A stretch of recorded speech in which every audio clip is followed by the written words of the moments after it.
கடந்த 10 நாளா ஹோல் மகாராஷ்டிராவே கவர்மெண்ட்டுக்கு அகேன்ஸ்டா ஒரு 3 வயசு குழந்தைக்காக போராடிட்டு இருக்காங்க. இந்த விஷயம் நமக்கு எத்தனை பேத்துக்கு தெரியும்? அப்படி என்ன ஆச்சு அந்த 3 வயசு குழந்தைக்கு அப்படி சொல்லி பார்த்தீங்கன்னா, அந்த பொண்ணு பேரு யாத்னியா. அந்த பொண்ணு மெலஹன் அப்படின்ற ஊர்ல இருக்காங்க. அந்த பொண்ணு எப்பயும் போல குழந்தைங்க கூட விளையாண்டுட்டு இருந்திருக்காங்க. திடீர்னு அந்த குழந்தை காணா போகுது. அவங்க அம்மா அப்பாவும் சாயந்தரம் 6:30 மணி ஆயிடுச்சு தொலைவராங்க. அந்த குழந்தைய காணோம். உடனே கூட இருந்த பசங்கிட்ட எல்லாம் கேட்கும்போது ஒரு அங்கிள் சாக்லேட் கொடுத்து கூட்டு போனாங்க அப்படின்ற தகவல் அவங்க பேரண்ட்ஸுக்கு கிடைக்குது. அவங்க உடனே போலீஸ் ஸ்டேஷன்ல போய் கம்ப்ளைண்ட் கொடுக்குறாங்க.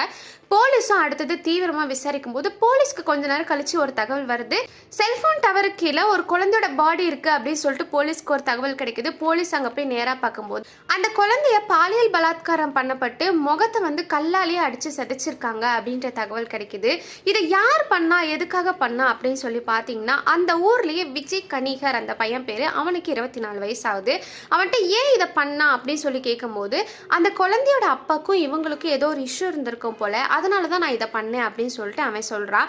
எல்லாருமே ஒரு பொண்ணுக்கு ரேப் நடக்கும் போதெல்லாம் சொல்லுவாங்க, இந்த பொண்ணு எதுக்கு அங்கே போச்சு இந்நேரத்தில், இந்த பொண்ணு எதுக்கு இப்படி ட்ரெஸ் பண்ணுது, அதனால தானே எல்லாரும் இப்படிலாம் பண்றோம் அப்படின்னு சொல்லிட்டு வாய்க்கிலேயே எல்லாருமே பேச வந்துடுறாங்க. ஆனா இந்த 3 வயசு குழந்தைகிட்ட அப்படி என்ன இருக்கு, அப்படி என்ன பார்த்துட்டாங்க ரேப் பண்ற அளவுக்குன்னு சத்தியமா தெரியவே இல்லை.